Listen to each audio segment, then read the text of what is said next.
did you know there's a completely secret way to begin Fallout 4's main questline? I bet a lot of you didn't, because frankly, I didn't even know about this one until doing the research for this video. Right as you begin the game, instead of going to Concord, just beeline it to Good Neighbor. And I mean, hey, since this is a video about secret choices, you could just dome this greeter before he has a chance to talk to you, and this will yield some unique dialogue with Hancock. Hey there. I like you already. Walk into a new place, make a show of dominance. Nice. But keep on running towards the Memory Den, because here you can begin one of the least completed quests in Fallout 4 with the appropriately titled the Memory Den quest. Once going inside, Irma will immediately try to turn you away with a full set of new dialogue. Stepped into the wrong place, sweetheart. You don't look like you need the Memory Den. Do you even know what we do here? Something about memories? Glad to meet someone who pays attention to the name. That's right.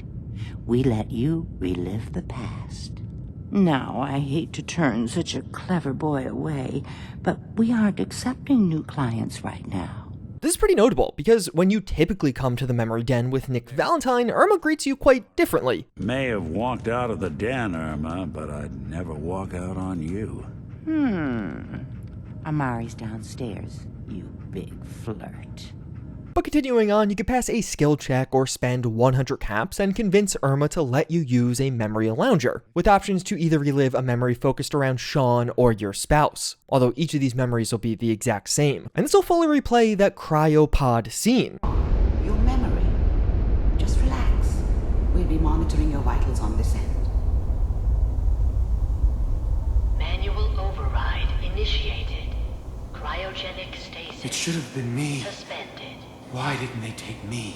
So of course, you'll still redo the scene later on as you get through the main story of Fallout 4 and eventually do return to the Memory Den, but getting to relive the scene here is actually quite insightful because it gives you many of Nate's personal reactions to what's going on and what's happened. Who are you? How could you be a part of this? This is the one. Here. It should have been me. Initialized. Why didn't they take me? And this is the only time in Fallout 4 when the main character actually says their spouse's name. Oh my god. Nora! I can't watch this again. Of course, I'm playing as Nate, so he says Nora, but if you're playing as Nora, this is the only time they'll say Nate as well. In the end, you'll be pulled out of the memory because your blood pressure will spike.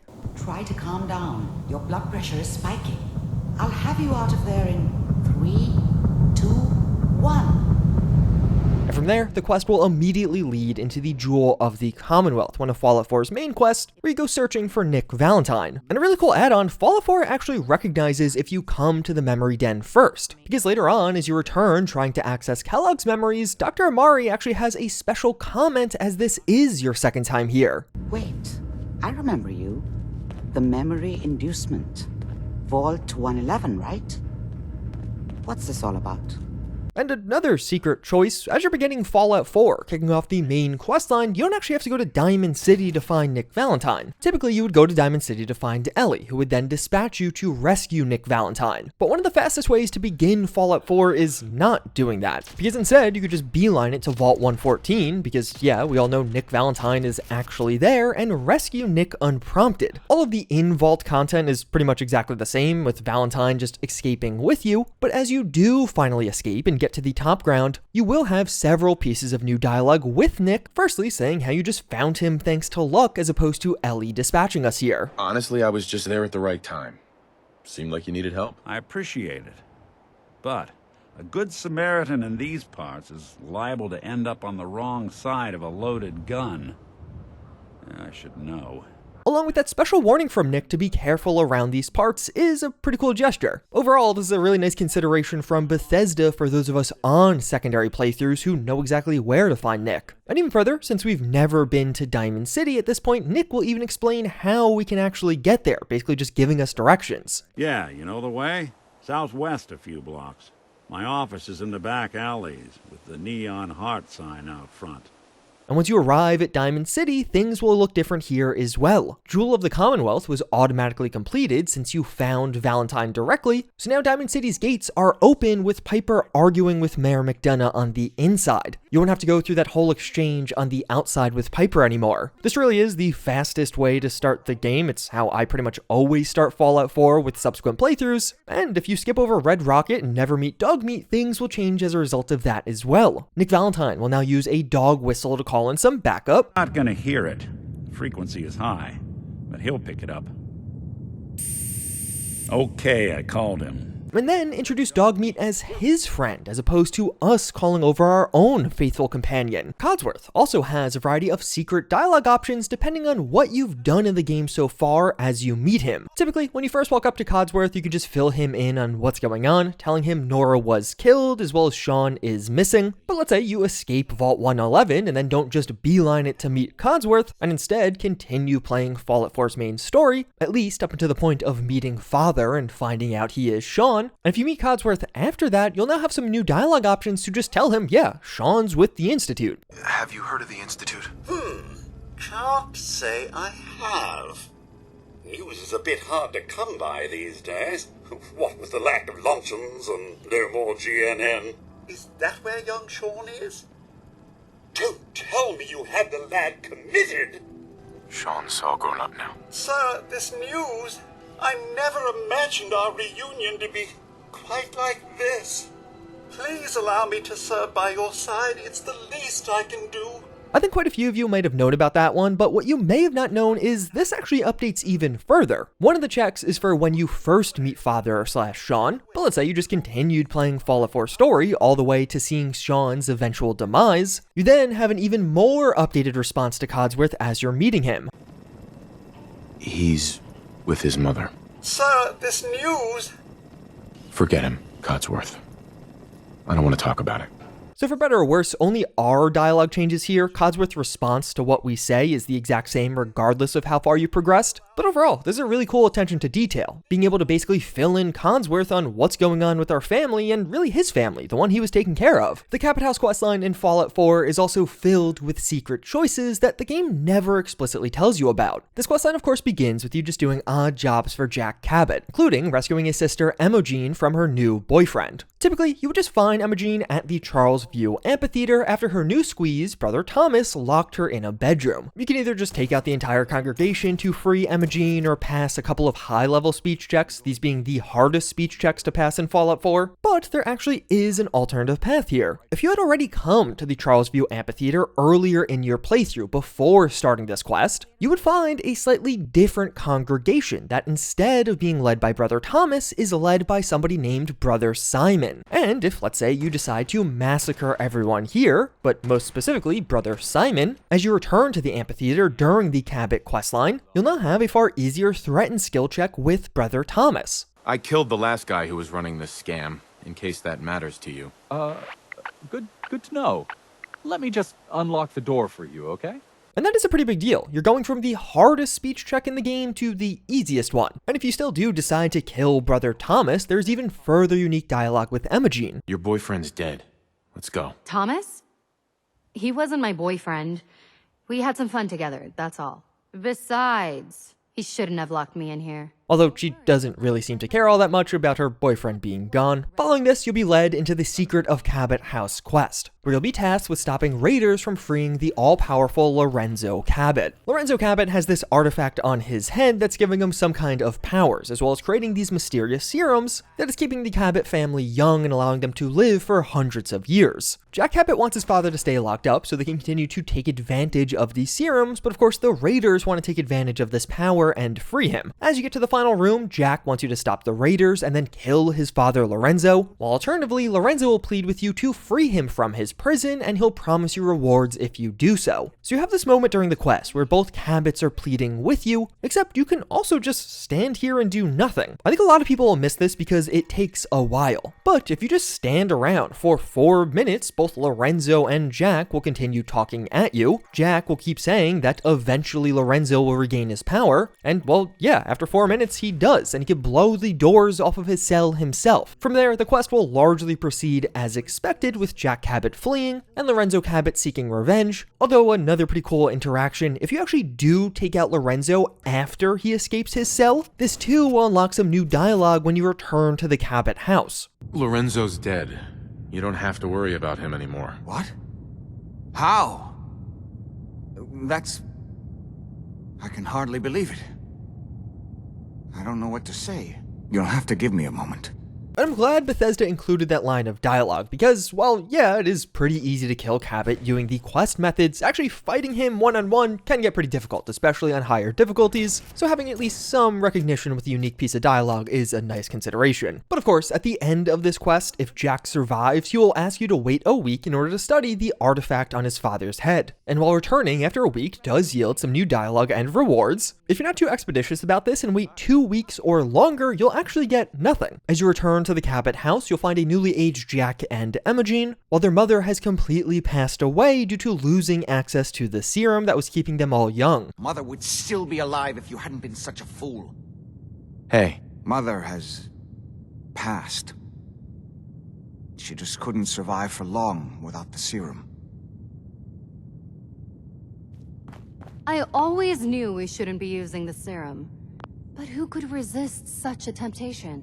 And if things do get to this point, you can never claim the rewards that you could typically get from this questline. Later on, you could even find a very old Jack Cabot wandering around the Commonwealth as a random encounter. But a pretty interesting one, as far as I can tell, this is one of the only limited time activities in Fallout 4 where, yeah, you actually have to finish this quest within a certain amount of in-game time. Although, speaking of limited time activities, one of the only other time-gated pieces of the content in Fallout 4 is with Andre. This is the sick man you'll find when arriving to Far Harbor. If you wait too long, he will just die. And while yes, you can pass a skill check of Medic 2 or having over 8 intelligence to heal him, you can also just use a dose of the mysterious serum all the way from the Commonwealth. A relatively minor interaction, but pretty cool of Bethesda to tie this unique item into the DLC. Fallout 4 has this reputation of being a poor RPG that lacks choice, but one of the more surprising aspects of this game is you can take out almost everyone right away. By default in Fallout 4, you can immediately kill all members of the Railroad, Brotherhood of Steel, and even the Institute. None of those characters are marked as essential. At least, mostly. There are actually some interesting quirks around doing a psychopath playthrough in Fallout 4. You can't just roll up and kill the Brotherhood immediately. During this initial quest, you need to wait for them to stop fighting the ghouls for some reason, because then immediately once they're done fighting the ghouls, you can take them all out freely, and as soon as one of the core 3 members of the Brotherhood is killed, this will permanently lock you out of the Brotherhood questline. You can continue playing Fallout 4's main story, and the Pridwin can arrive in the Commonwealth, but you'll never have access to it. There won't be any vertibirds that can take you up to the top. Although obviously there are other less legitimate ways to get up there. The Railroad, you can just take down the first time you meet them, and actually you don't even have to take them down. In that initial interaction, they quite clearly tell you not to move. They actually mean that, because if you try to walk away, the Railroad will immediately start attacking you. I feel like I've been taking some of these NPCs' lines for granted for too long that I didn't think this would actually happen. I didn't even get a chance to get a shot off before, yeah, they all opened up on me. Although, in fairness, we did just break into their secret base, so I do kind of get this one. And interestingly, while this does aggro almost the entirety of the Railroad against you, there's one member that won't be angry with you, and that's Pam. This robot will not care if you take out their entire faction, and taking out Pam actually hurts because they have a passive AI, so as you start attacking Pam, they'll just try and run away like a scared animal. Don't take out Pam, guys. And the Institute is probably the most straightforward of the bunch, where you could just show up and take out Daddy instantly. Although one interesting aspect of this is nobody really seems to care. After taking down Daddy, I could just leave the Institute freely and none of the NPCs were automatically aggroed against me. Perhaps they're not too fond of their Daddy either. Although if you do play this way and just immediately take down Daddy, you will not be able to return to the Institute once again. Conversely, the Minutemen in Fallout 4 are all essential, functionally acting as the failsafe option for when the rest of the factions are gone, because yeah, you can kill all the other factions, but not the Minutemen. But via this this unique playstyle, there is a pretty cool interaction that I think most players just never experience. Typically, once you get the courser chip, you have to take it to Tinker Tom and he'll reverse engineer it for you. That's how you eventually gain access to the Institute. But of course here, he's just dead. So instead, Bethesda added a new entry on his terminal. If you're reading this, the telemetry off my biological implant went night-night. So to my hopefully worthy successor, you got to know about the Circuit Analyzer. It's my life's work on reverse engineering Institute tech. The Circuit Analyzer's got built in all the tricks I picked up on scanning their chips and circuit boards. So plug her in and let Tinker Tom's patented, I've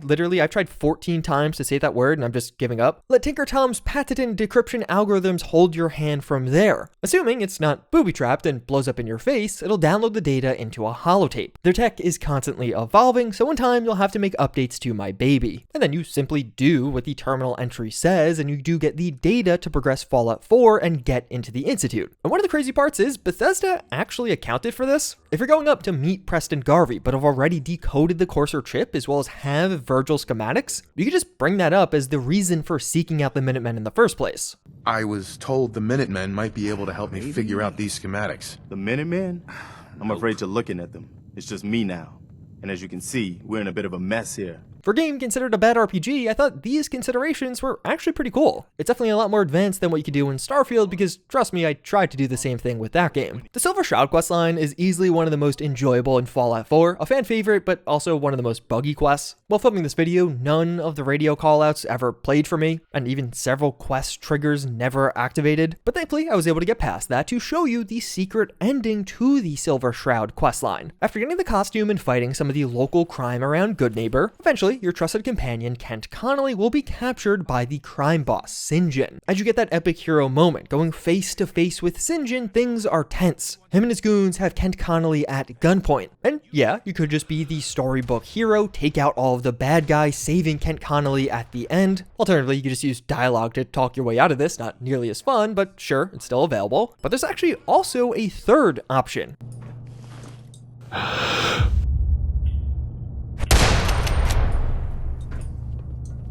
Jesus!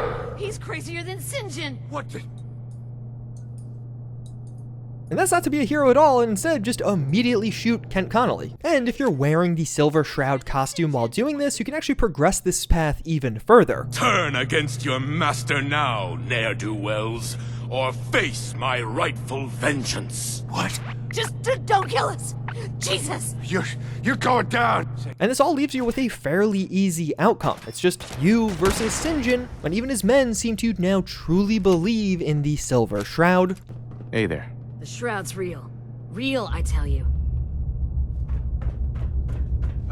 I never wanted to work for St. John. I don't want to die.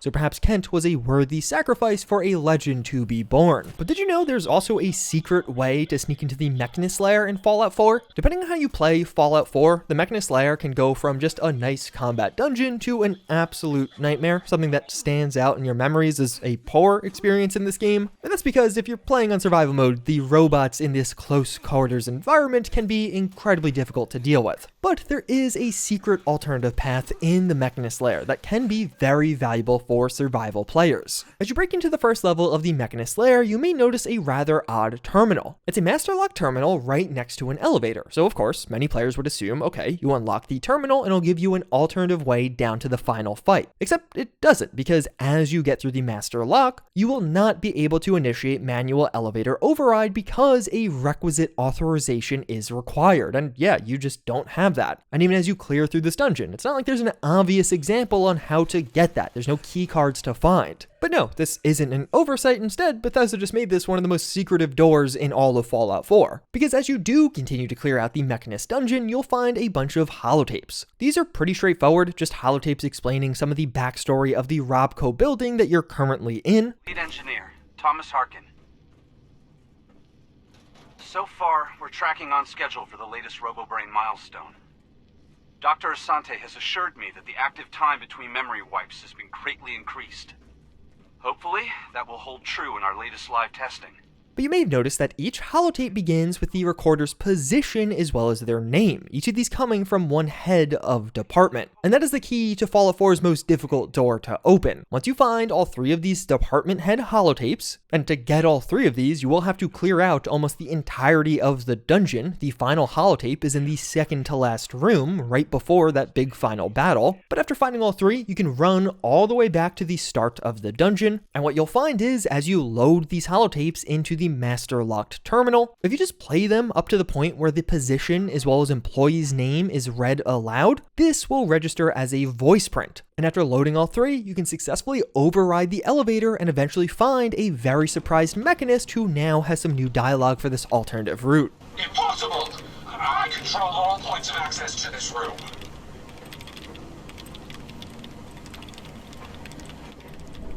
You underestimated me. A regretful miscalculation. You bypassed the pinnacle of pre-war security systems. I can see you're no common criminal. Perhaps we can reason this out. Let us discuss this amicably. From there, your interactions with the Mechanist will progress as normal. But of course, you skip the entire final battle that you typically need to complete before getting to speak to the Mechanist in this room. So for survival players, this is a seriously great way to complete this quest. But those are 15 secret choices you had in Fallout 4 that hopefully many of you didn't know about. Let me know in the comments down below, do you want another video like this? I actually have another 20 secret choices that didn't make the cut for this video just because it was too long already. And otherwise, get subscribed. I have a ton more Fallout 4 content on the way.